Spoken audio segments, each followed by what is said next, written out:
Recap of Chapter 20. Mrs. Dean finds it difficult to wake young Linton at 5 a.m. and get him eager to meet his father. She had to take Edgar's help to get him up and dressed. The little boy was also given false promises of visits from Cathy and Edgar. Young Linton was surprised to know about his father, wondered why his mother never mentioned him. Mrs. Dean makes excuses for why his mother may not have mentioned him and why his father did not ever visit them. Mrs. Dean gave as realistic a description of Heathcliff to the child, and also how different he might find Wuthering Heights. Mrs. Dean dreads Heathcliff's treatment of the boy.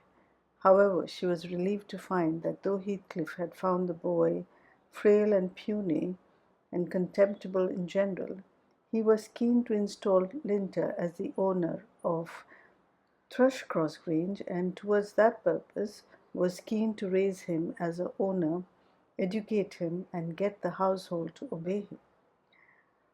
When Mrs. Dean slipped away to go back, she hears him cry out that he will not stay there. Chapter 21. Wuthering Heights. We had sad work with little Cathy that day. She rose in high glee, eager to join her cousin, and such passionate tears and lamentations followed the news of his departure that Edgar himself was obliged to soothe her by affirming he should come back soon. He added, however, "if I can get him," and there were no hopes of that. This promise poorly pacified her, but time was more potent, and though still at intervals she inquired of her father when Linton would return. Before she did see him again, his features had waxed so dim in her memory that she did not recognize him. When I chanced to encounter the housekeeper of Wuthering Heights in paying business visits to Gimmerton, I used to ask how the young master got on, for he lived almost as secluded as Catherine herself, and was never to be seen. I could gather from her that he continued in weak health and was a tiresome inmate. She said Mr. Heathcliff seemed to dislike him ever longer and worse, though he took some trouble to conceal it. He had an antipathy to the sound of his voice, and could not do at all with his sitting in the same room with him many minutes together. There seldom passed much talk between them. Linton learnt his lessons and spent his evenings in a small apartment they called the parlour, or else lay in bed all day, for he was constantly getting coughs and colds and aches and pains of some sort. "And I never knew such a faint-hearted creature," added the woman, "nor one so careful of whistling. He will go on if I leave the window open a bit late in the evening. Oh, it's killing, a breath of night air, and he must have a fire in the middle of summer, and Joseph Barker pipe is poison, and he must always have sweets and dainties, and always milk, milk forever, heeding not how the rest of us are pinched in winter, and there he'll sit wrapped in his furred coat in his chair by the fire, and some toast and water or other slop on the hob to sip at, and if Harriton, for pity, comes to amuse him, Harriton is not bad-natured, though he's rough. They're sure to part, one swearing and the other crying. I believe the master would relish Earnshaw's thrashing him to a mummy if he were not his son, and I'm certain he would be fit to turn him out of the doors if he knew half the nursing he gives Whistling. But then he won't go into danger of temptation. He never enters the parlour, and should Linton show those ways in the house where he is, he sends him upstairs directly." I divined from this account that utter lack of sympathy had rendered young Heathcliff selfish and disagreeable, if he were not so originally, and my interest in him consequently decayed. Though still I was moved with a sense of grief at his lot, and a wish that he had been left with us. Mr. Edgar encouraged me to gain information. He thought a great deal about him, I fancy, and would have run some risks to see him. And he told me once to ask the housekeeper whether he ever into the village. He said, she said he had only been twice on horseback accompanying his father, and both times he pretended to be quite knocked up for 3 or 4 days afterwards. That housekeeper left, if I recollect rightly, 2 years after he came, and another whom I did not know was her successor. She still lives there. Time wore on the Grange in its former pleasant way till Miss Catherine reached 16.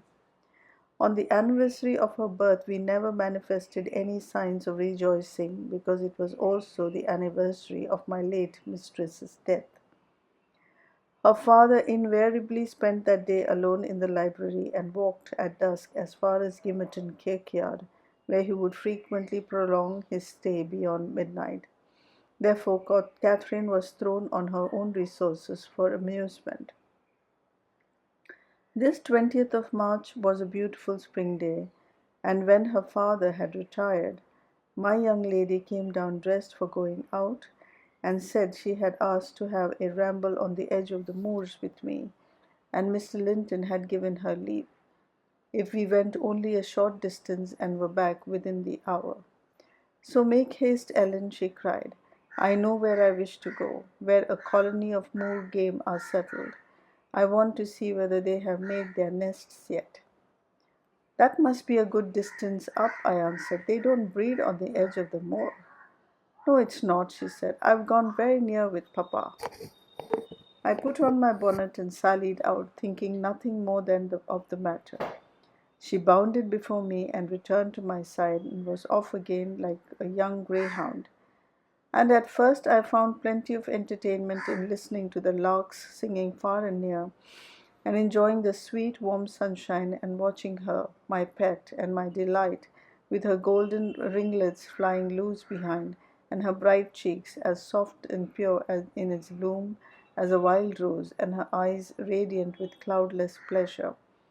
She was a happy creature and an angel in those days. It's a pity she could not be content.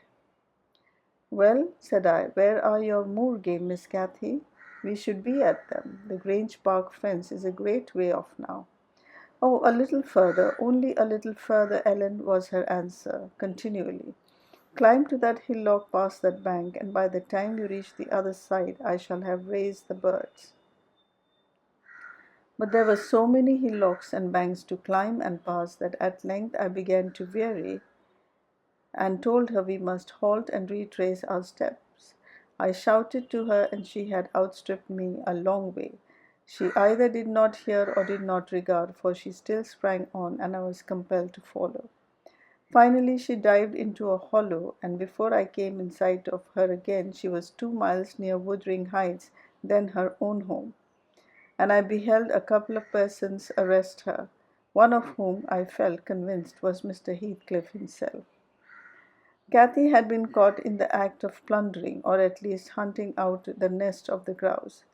The heights were Heathcliff's land, and he was reproving a poacher. I've neither taken nor found any, she said, as I toiled to them, expanding her hands in corroboration of the statement. I didn't mean to take them, but Papa told me there were quantities up there, and I wished to see the eggs. Heathcliff glanced at me with an ill-meaning smile, expressing his acquaintance with the party, and consequently his malevolence towards it, and demanded who Papa was. Mr. Linton of Thrushcross Grange, she replied. I thought you did not know me, or you wouldn't have spoken in that way. You suppose Papa is highly esteemed and respected, then, he said sarcastically. And what are you? Inquired Catherine, gazing curiously on the speaker. That man I've seen before. Is he your son? She pointed to Hareton, the other individual, who had gained nothing but increased bulk and strength by the addition of 2 years to his age. He seemed as awkward and rough as ever. Miss Cathy, I interrupted. It will be 3 hours instead of one that we are out presently. We really must go back. No, that man is not my son, answered Heathcliff, pushing me aside. But I have one, and you have seen him before too, and though your nurse is in a hurry, I think both you and she would be the better for a little rest. Will you just turn this nab of heat and walk into my house? You will get home earlier for the ease, and you shall receive a kind welcome. I whispered Catherine that she mustn't on any account accede to the proposal. It was entirely out of the question. Why? She asked loud. I'm tired of running, and the ground is dewy. I can't sit here. Let us go, Ellen. Besides, he says I have seen his son. He's mistaken, I think, but I guess where he lives. At the farmhouse I visited in coming from Penistone Crags, don't you? I do. Come, Nellie, hold your tongue. It will be a treat for her to look in on us. Hareton, get forwards with the lass. You shall walk with me, Nellie. No, she is not going to any such place, I cried, struggling to release my arm which he had seized, but she was almost at the doorsteps already, scampering around the brow at full speed. Her appointed companion did not pretend to escort her. He shied off by the roadside and vanished. Mr. Heathcliff, it is very wrong, I continued. You know you mean no good. And there she'll see Linton, and all will be told as soon as we return, and I shall have the blame. I want her to see Linton, he answered. He's looking better these few days. It's not often he's fit to be seen, and we'll soon persuade her to keep the visit secret. Where is the harm of it? The harm of it is that her father would hate me if he found I suffered her into enter your house, and I'm convinced you have a bad design in encouraging her to do so, I replied. My design is as honest as possible. I'll inform you of its whole scope, he said. That the two cousins may fall in love and get married. I'm acting generously to your master. His young chit has no expectations, and should she second my wishes, she'll be provided for at once as joint successor with Linton. If Linton died, I answer, and his life is quite uncertain, Catherine would be the heir.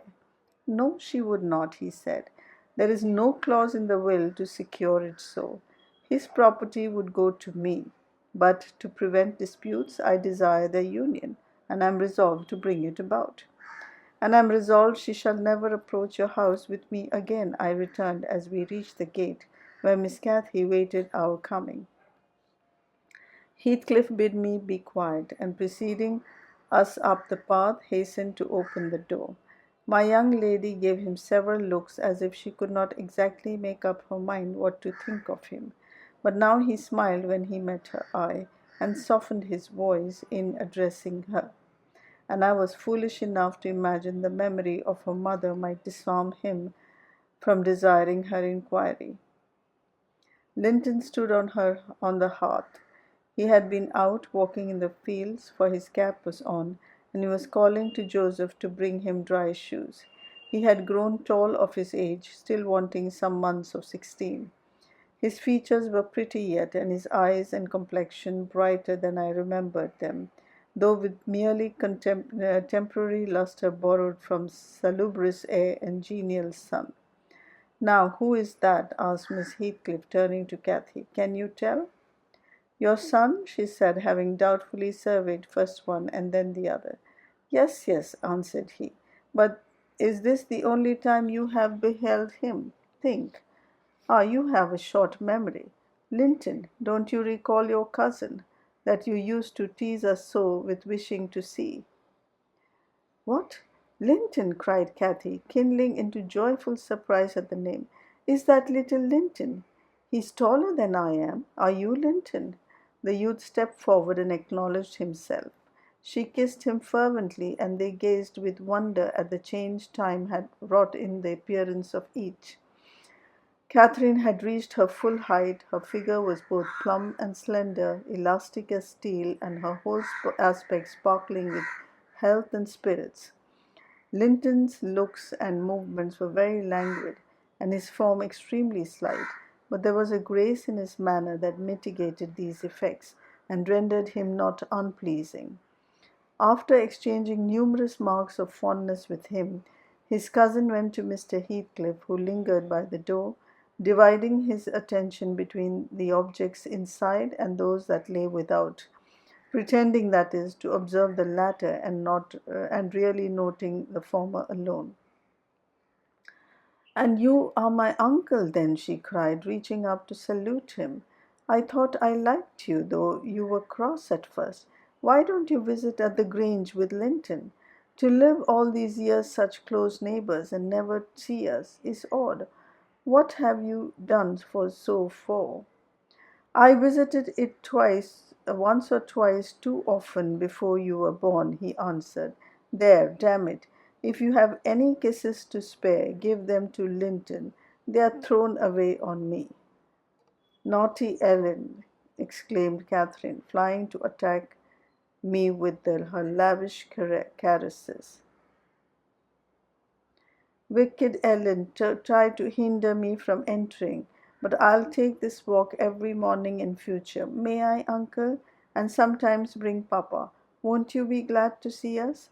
"Of course," replied the uncle, with a hardly surprised grimace, resulting from his deep aversion to both the proposed visitors. "But stay," he continued, turning towards the young lady. "Now I think of it, I'd better tell you.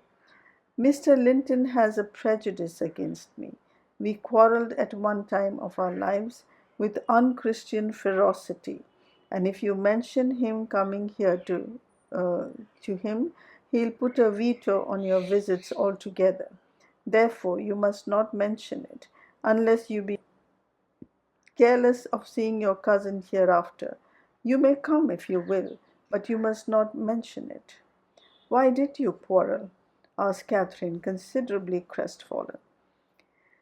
"He thought me too poor to wed his sister," answered Heathcliff, "and was grieved that I got her. His pride was hurt, and he'll never forgive it." "That's wrong," said the young lady. "Some time I'll tell him so. But Linton and I have no share in your quarrel. I'll not come here then. He shall come to the Grange." "It will be too far for me," murmured her cousin. "To walk 4 miles would kill me. No, come here, Miss Catherine, now and then. Not every morning, but once or twice a week." The father launched towards his son a glance of bitter contempt. "I'm afraid, Nelly, I shall lose my labour," he muttered to me. "Miss Catherine, as the ninny calls her, will discover his value and send him to the devil. Now, if it had been Hareton, do you know that 20 times a day I covet Hareton with all his degradation? I'd have loved the lad had he been someone else, but I think he's safe from her love. I'll pit him against that paltry creature unless it bestirs itself briskly. We calculate it will scarcely last till it is 18. Oh, confound the vapid thing! He's absorbed in drying his feet and never looks at her. Linton." "Yes, father," answered the boy. "Have you nothing to show your cousin anywhere about, not even a rabbit or a weasel's nest? Take her into the garden before you change your shoes, and into the stable to see your horse." "Wouldn't you rather sit here?" asked Linton, addressing Cathy in a tone which expressed reluctance to move again. "I don't know," she replied, casting a long look to the door and evidently eager to be active. He kept his seat and shrank closer to the fire. Heathcliff rose and went into the kitchen and from thence to the yard, calling out for Hareton. Hareton responded, and presently the two re-entered. The young man had been washing himself and was visible by the glow on his cheeks and his wetted hair. "Oh, I'll ask you, uncle," cried Miss Cathy, recollecting the housekeeper's assertion. "That is not my cousin, is he?" "Yes," he replied, "your mother's nephew. Don't you like him?" Catherine looked queer. "Is he not a handsome lad?" he continued. The uncivil little thing stood on tiptoe and whispered a sentence in Heathcliff's ear. He laughed. Hareton darkened. I perceived he was very sensitive to suspected slights and had obviously a dim notion of his inferiority. But his master or guardian chased the frown by exclaiming, You'll be the favorite among us, Harriton. She says you are a, what was it? Well, something very flattering. Here, you go with her round the farm and behave like a gentleman, mind. Don't use any bad words and don't stare when the young lady's not looking at you, and be ready to hide your face when she is. And when you speak, say your words slowly and keep your hands out of your pocket. Be off and entertain her as nicely as you can. He watched the couple walking past the window. Earnshaw had his countenance completely averted from his companion. He seemed studying the familiar landscape with a stranger's and an artist's interest. Catherine took a sly look at him, expressing small admiration. She then turned her attention to seeking out objects of amusement for herself and tripped merrily on, tilting a tune to supply the lack of conversation. "I've tied his tongue," observed Heathcliff. "He'll not venture a single syllable all the time. Nelly, you recollect me at his age, nay, some years younger? Did I ever look so stupid, so gombless as Joseph calls it? Worse," I replied, because more sullen with it. "I have a pleasure in him," he continued, reflecting aloud. "He has satisfied my expectations. If he were a born fool, I should not enjoy it half so much. But he is no fool, and I can sympathize with all his feelings, having felt them myself. I know what he suffers now. For instance, exactly, it is merely a beginning of what he shall suffer, though, and he'll never be able to emerge from his bathos of coarseness and ignorance. I've got him faster than his scoundrel of a father secured me, and lower, for he takes a pride in his brutishness. I've taught him to scorn everything extra animal and silly and weak. Don't you think Hindley would be proud of his son if he could see him? Almost as proud as I am of mine. But there's a difference. One is gold put to use of paving stones, the other is tin polished to ape a service of silver. Mine has nothing valuable about it, yet I shall have the merit of making it go as far as such poor stuff can go. His had first-rate qualities, and they are lost, rendered worse than unavailing. I have nothing to regret. He would have he would have more than any, but I are aware of. And the best of it is, Harriton is damnably fond of me.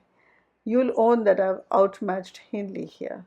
If the dead villain could rise from his grave to abuse me for his offspring's wrongs, I should have the fun of seeing the said offspring fight him back again, indignant that he should dare to rail at the one friend he has in the world.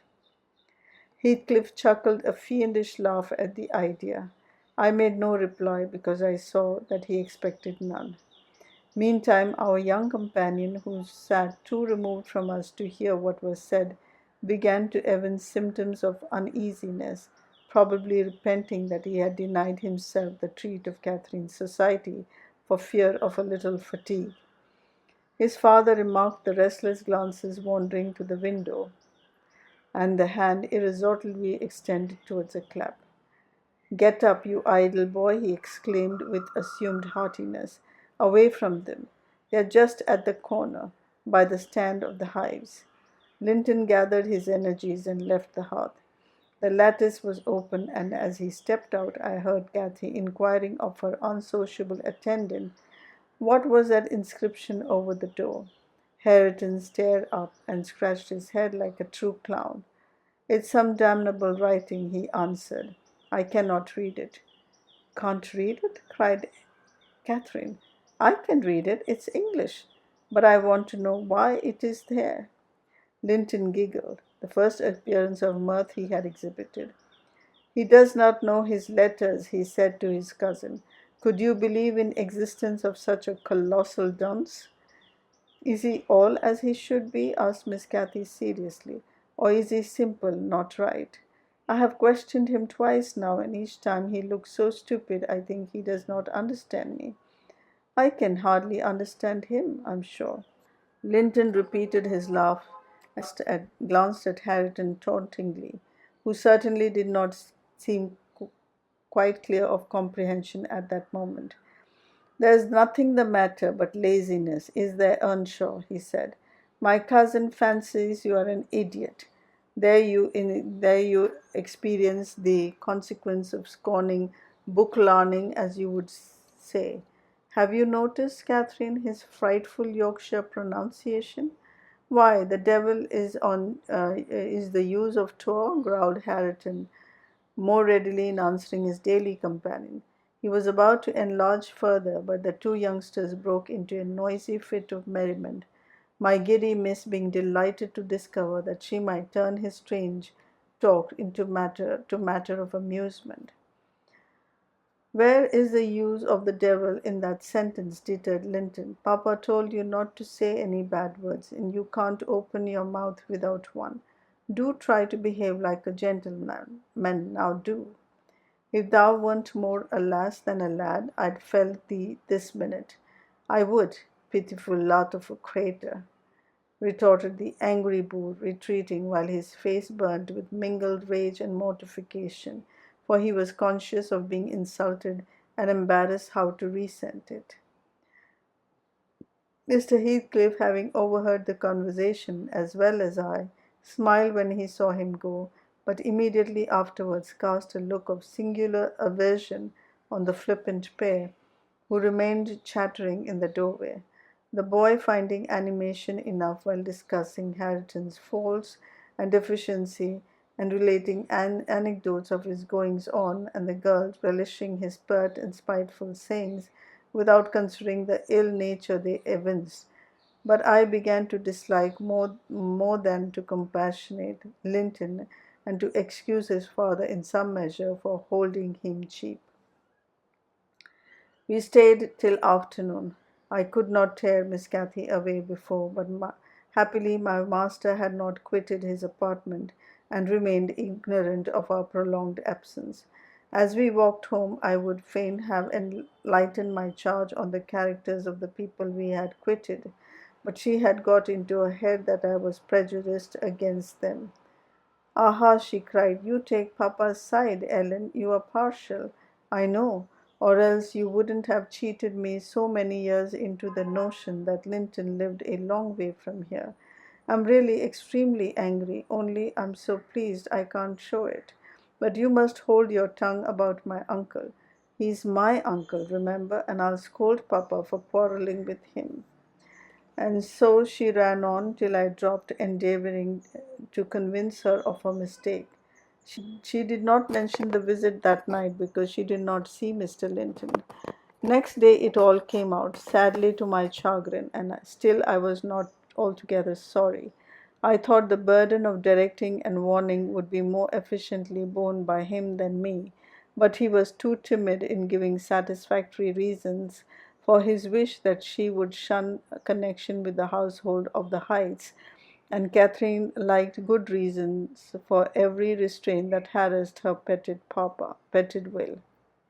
"Papa," she exclaimed after the morning salutations, "guess whom I saw yesterday in my walk on the moors?"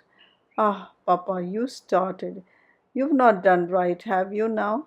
"I saw, but listen, and you shall now hear how I found out. And Ellen, who is in league with you, and yet pretended to pity me so when I kept hopping, and was always disappointed about Linton's coming back." She gave a faithful account of her excursion and its consequences, and my master, though he cast more than one reproachful look at me, said nothing till she had concluded. Then he drew her to him, and asked if she knew why he had concealed Linton's near neighbourhood from her. Could she think it was to deny her a pleasure that she might harmlessly enjoy? "It was because you disliked Mr. Heathcliff," she answered. "Then you believe I care more for my own feelings than yours, Cathy?" she said. "No, it was not because I disliked Mr. Heathcliff, but because Mr. Heathcliff dislikes me, and is a most diabolical man, delighting to wrong and ruin those who he hates, if they gave him the slightest opportunity.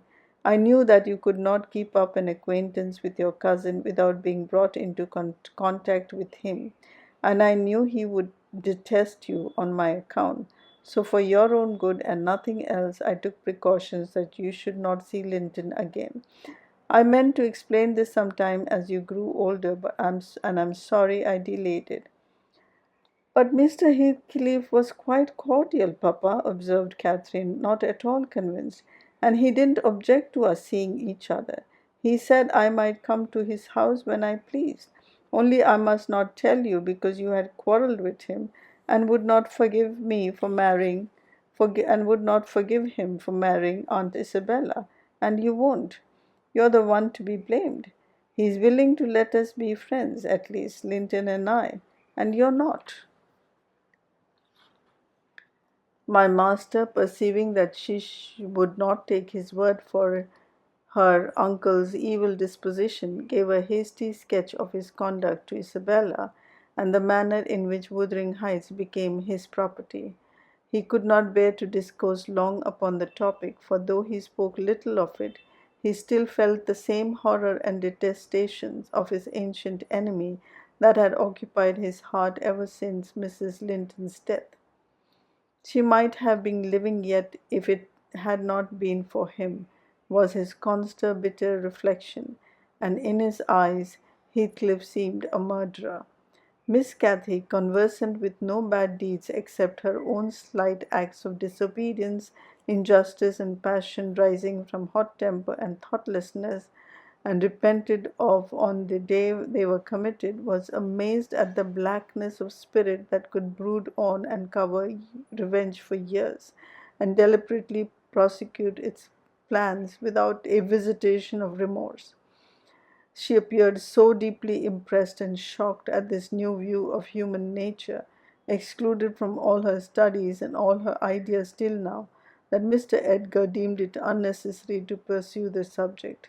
He merely added, "You will know hereafter, darling, why I wish you to avoid his house and family.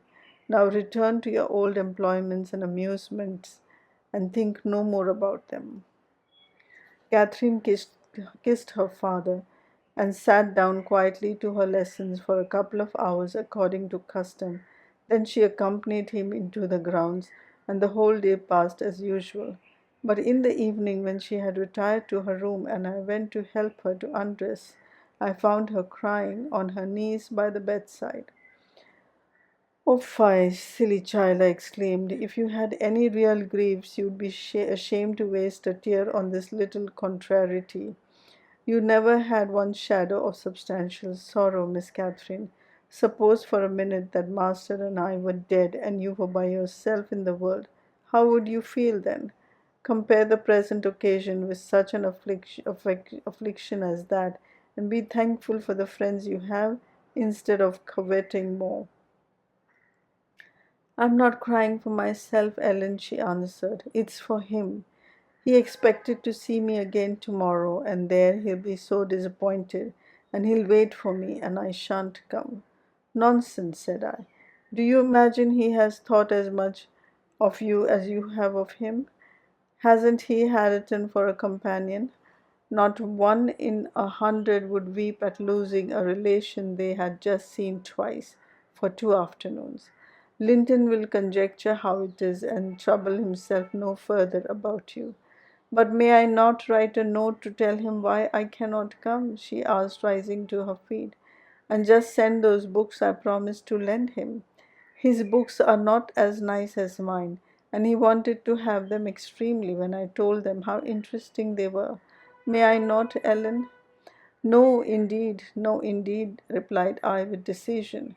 "Then he would write to you, and there'd never be an end to it. No, Miss Catherine, the acquaintance must be dropped entirely. So papa expects, and I shall see that it is done." "But how can one little note," she recommenced, putting an imploring countenance. "Silence," I interrupted. "We'll not begin with your little notes. Go get into bed." She threw at me a very naughty look, so naughty that I would not kiss her good night at first. I covered her up and shut her door, In great displeasure, but repenting halfway, I returned softly, and lo, there was Miss standing at the table with a bit of blank paper before her and a pencil in her hand, which she guiltily slipped out of sight on my re entrance. "You'll get nobody to take that, Catherine," I said. "If you write it, and at present I shall put out your candle." I set the fire extinguisher on the flame, receiving as I did so a slap on my hand and a petulant cross thing. I then pitied her again, and she drew the bolt in one of her worst, most peevish humours. The letter was finished and forwarded to its destination by a milk fetcher who came from the village, but that I didn't learn till some time afterwards.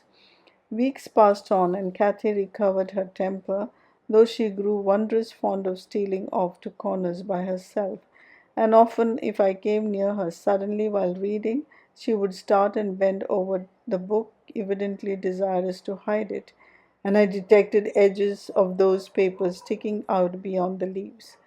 She's also got a trick of coming down early in the morning and lingering about the kitchen as if she were expecting the arrival of something, and she had a small drawer in a cabinet in the library which she would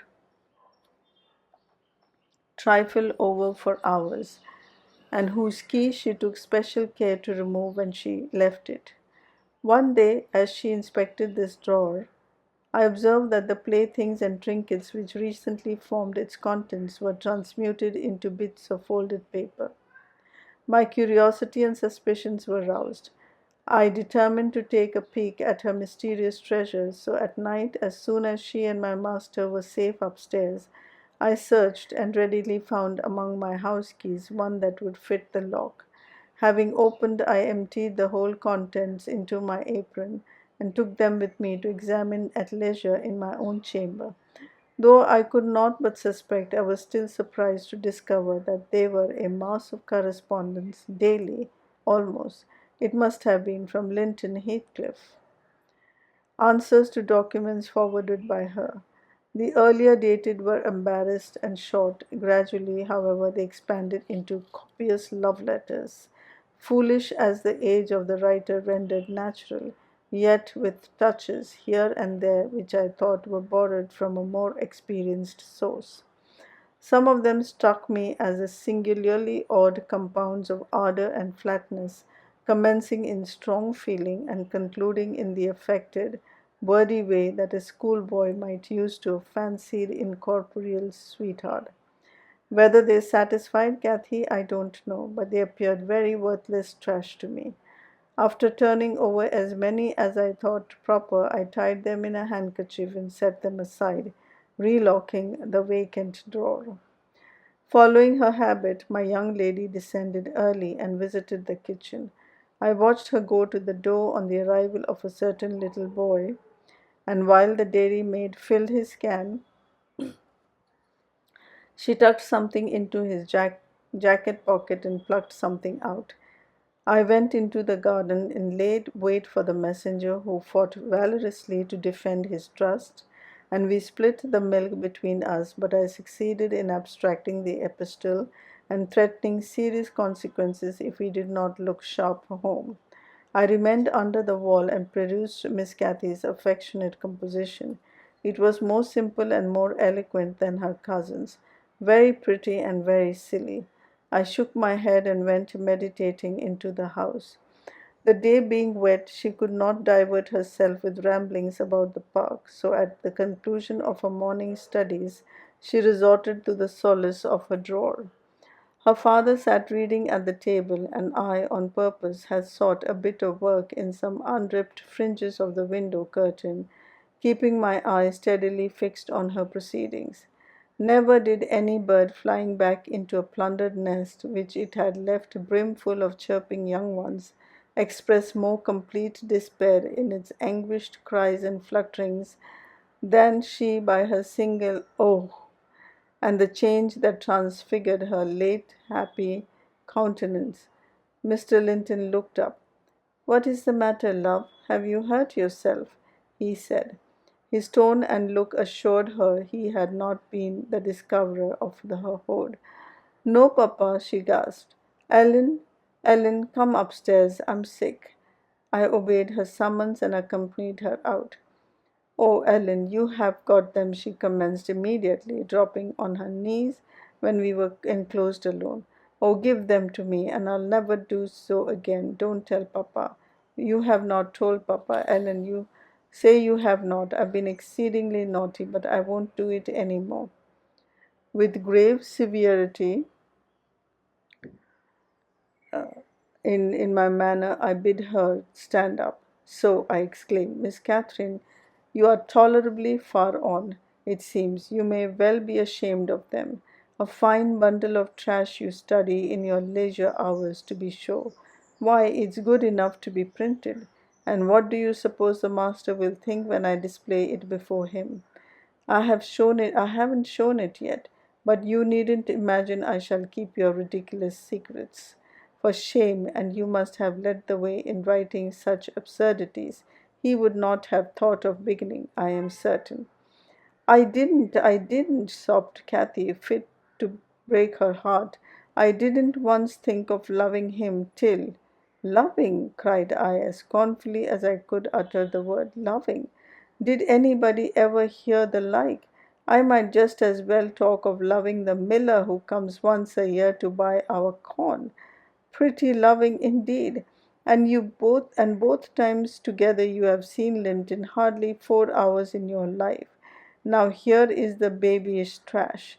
I'm going with it to the library, and we'll see what your father says to such loving. She sprang at her precious epistles, but I held them above my head, and she poured out further frantic entreaties that I would burn them, do anything rather than show them, and being really fully as inclined to laugh as scold, for I esteemed it all girlish vanity, I at length relented in a measure and asked, If I consent to burn them, will you promise faithfully neither to send nor receive a letter again, nor a book, for I perceive you have sent him books, nor locks of hair, nor rings, nor playthings. We don't send playthings, cried Catherine, her pride overcoming her shame. Nor anything at all, then, my lady, I said, unless you will hear, I go. I promise, Ellen, she cried, catching my dress. Oh, put them in the fire. Do, do. But when I proceeded to open a place with the poker, the sacrifice was too painful to be borne. She earnestly supplicated that I should spare her one or two, Ellen, to keep for Linton's sake. I unknotted the handkerchief and commenced dropping them from an angle, and the flame curled up the chimney. I will have one, you cruel wretch, she screamed, darting her hand into the fire and drawing forth some half-consumed fragments at the expense of her fingers. Very well, and I will have some to exhibit to Papa, I answered, shaking back the rest into the bundle and turning anew to the door. She emptied her blackened pieces into the flame and motioned me to finish the immolation. It was done. I stirred up the ashes and interred them under a shovelful of coals, and she muted and, with the sense of intense injury, retired to her private apartment. I descended to tell my master that the young lady's qualms of sickness was almost gone, but I judged it best for her to lie down for a while. She wouldn't dine, but she reappeared at tea, pale and red about the eyes, and marvellously subdued in outer aspect. Next morning, I answered the letter by a slip of paper inscribed, Master Heathcliff is requested to send no more notes to Miss Linton, as she will not receive them. And thenceforth the little boy became with vacant pockets. End of chapter 21.